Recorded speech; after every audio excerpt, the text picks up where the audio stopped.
Hallelujah. ಕರ್ತನ ನಾಮಕ್ಕೆ ಸ್ತೋತ್ರವಾಗಲಿ. ಕರ್ತನ ಕೊಟ್ಟಂತೆ ಕೃಪೆಗಾಗಿ ತಿರುಗೊಮ್ಮೆ ನಾನು ದೇವರಿಗೆ ಸ್ತೋತ್ರಗಳನ್ನು ಸಲ್ಲಿಸುತ್ತೇನೆ.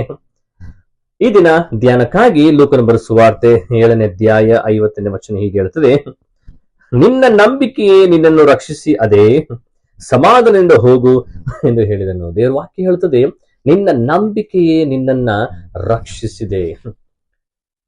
ಕಣ್ಣಿಗೆ ಕಾಣದವುಗಳನ್ನ ನಂಬುವಂಥದ್ದು ನಂಬಿಕೆಯಾಗಿದೆ.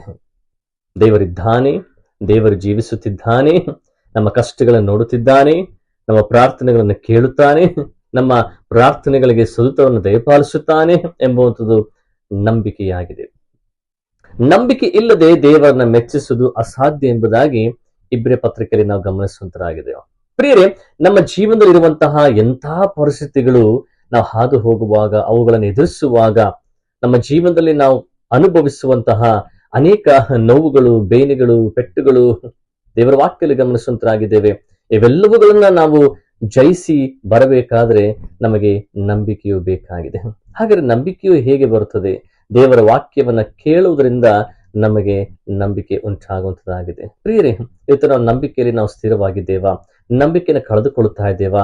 ನಂಬಿಕೆಯಲ್ಲಿ ಮುಂದೆ ಸಾಗುತ್ತಾ ಇದ್ದೇವಾ? ದೇವರ ವಾಕ್ಯದಲ್ಲಿ ಗಮನಿಸುತ್ತೇವೆ, ಅನೇಕ ವಿಧವಾದಂತಹ ಹೋರಾಟಗಳಲ್ಲಿ ನಾವು ನಂಬಿಕೆಯಿಂದ ಜಯಿಸಲಿಕ್ಕೆ ನಮಗೆ ಸಾಧ್ಯವಾಗುವಂತದ್ದಾಗಿದೆ. ಪ್ರಿಯರೇ, ನಾವು ಪ್ರಾರ್ಥಿಸುವಾಗಲೂ ಕೂಡ ನಾವು ದೇವರ ಬಳಿಯಲ್ಲಿ ಬೇಡಿಕೊಂಡಂತಹ ಪ್ರತಿಯೊಂದು ವಿಜ್ಞಾಪನೆಗಳನ್ನ ಇನ್ನೂ ನಾವು ಸದುತ್ತರವನ್ನ ಪಡೆದುಕೊಳ್ಳೋದಕ್ಕಿಂತ ಮುಂಚಿತವಾಗಿ ಬೇಡಿ ಹೊಂದಿದ್ದೇವೆ ಎಂಬುದಾಗಿ ನಾವು ಪ್ರಾರ್ಥಿಸುತ್ತೇವೆ. ಕಾರಣ ನಾವು ದೇವರು ಪ್ರಾರ್ಥನೆಯನ್ನು ಕೇಳಿದ್ದಾನೆ ಎಂಬುದಾಗಿ ನಾವು ನಂಬಿಕೆ ಇಡುವಂತರಾಗಿದ್ದೇವೆ.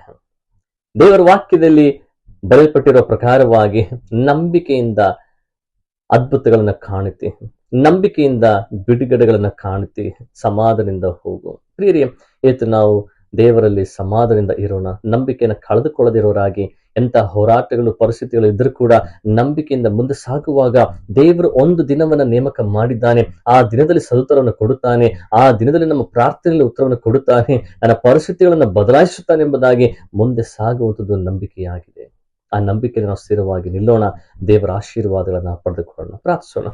ಪರಿಶುದ್ಧನಾದ ನಮ್ಮ ತಂದೆಯಾದಂತಹ ದೇವರೇ, ಕರ್ತನೆಪ್ಪ, ನಮಗೆ ಬೇಕಾದಂತಹ ನಂಬಿಕೆಯನ್ನ ಹೆಚ್ಚಿಸು ಸ್ವಾಮಿ. ನಂಬಿಕೆಯನ್ನು ದಯಪಾಲಿಸಿದ ಸ್ವಾಮಿ. ಕರ್ತನೆ, ಆ ನಂಬಿಕೆಯನ್ನು ಸ್ಥಿರವಾಗಿ ಮುಂದೆ ಸಾಗಲಿಕ್ಕೆ ನಿನ್ನ ಕೃಪೆಯನ್ನ ನಮಗೆ ದಯಪಾಲಿಸಬೇಕಾಗಿ ಪ್ರಾರ್ಥಿಸುವಂತನಾಗಿದ್ದೇನೆ. ಕರ್ತನೆ, ನಿನ್ನ ವಾಕ್ಯವನ್ನು ಕೇಳಿದಂತ ಪ್ರತಿಯೊಬ್ಬರ ಜೀವಿತಗಳಲ್ಲಿ ಎಂತಹ ಸ್ಥಿತಿ ಗತಿಗಳಲ್ಲಿ ಇದ್ದರೂ ಕೂಡ ಅವರ ನಂಬಿಕೆಯನ್ನು ಹೆಚ್ಚಿಸು, ನಂಬಿಕೆಯಲ್ಲಿ ದೃಢಪಡಿಸು, ಬಲಪಡಿಸು ಸ್ವಾಮಿ. ನಂಬಿಕೆಯಿಂದ ಮುಂದೆ ಸಾಗಲಿಕ್ಕೆ ನಿನ್ನ ಕೃಪೆಯನ್ನು ಅಧಿಕವಾಗಿ ದಯಪಾಲಿಸು. ನಜರೇತಿನ ಯೇಸುವಿನ ನಾಮದಲ್ಲಿ ನಂಬಿಕೆಯಿಂದ ಬೇಡಿ ಹೊಂದಿದ್ದೇವೆ ನಮ್ಮ ತಂದೆಯಾದಂತಹ ದೇವರೇ, ಆಮೆನ್. ದೇವರು ನಿಮ್ಮನ್ನ ಇನ್ನೂ ಹೇಳುವಾಗಿ ಆಶೀರ್ವಾದ ಮಾಡಲಿ.